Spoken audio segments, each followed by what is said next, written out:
Un laboratoire secret perdu dans les étendues glaciales de la Mandchourie, des expérimentations inhumaines qui défient l'entendement, couverts par les grandes puissances mondiales après la guerre.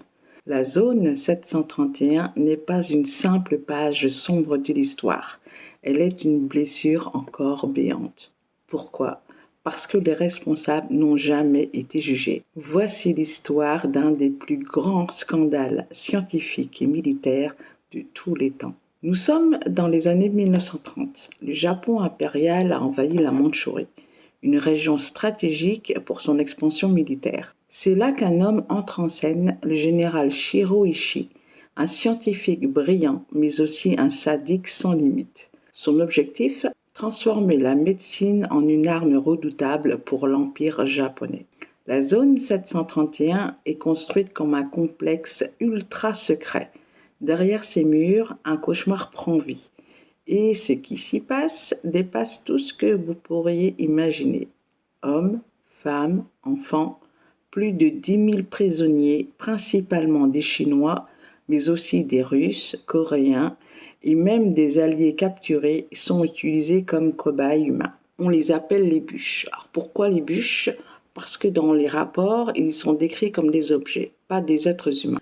Expérience de vivisection sans anesthésie pour étudier les organes encore vivants, inoculation de maladies mortelles comme la peste ou le choléra pour tester l'efficacité d'armes bactériologiques, exposition à des températures glaciales pour comprendre les effets de l'hypothermie. Ces expériences n'avaient qu'un but, perfectionner des armes biologiques capables d'anéantir des populations entières. L'un des projets les plus terrifiants, infecter des villages chinois avec des puces porteuses de peste bubonique. La zone 731 n'était pas seulement un laboratoire, c'était un champ de bataille scientifique où l'éthique et l'humanité étaient sacrifiées sur l'autel de la guerre.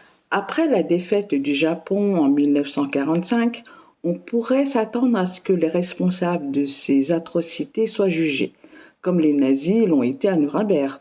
Mais non. Et voici où le scandale devient encore plus choquant. Les États-Unis, en pleine guerre froide, voient un intérêt stratégique dans ces recherches. Shiro Ishii et ses complices passent un marché. En échange de leur immunité, ils livrent leurs données sur les armes biologiques aux Américains. Et le pire, ils acceptent. Les criminels de la zone 731 repartent libres. Certains poursuivent même de brillantes carrières scientifiques et les victimes, elles, n'ont jamais obtenu justice. Aujourd'hui encore, ce chapitre sombre de l'histoire reste entouré de silence. Le Japon a longtemps refusé de reconnaître ces crimes, et les manuels scolaires nippons en parlent à peine. Alors, qu'est-ce qui motive ce silence ?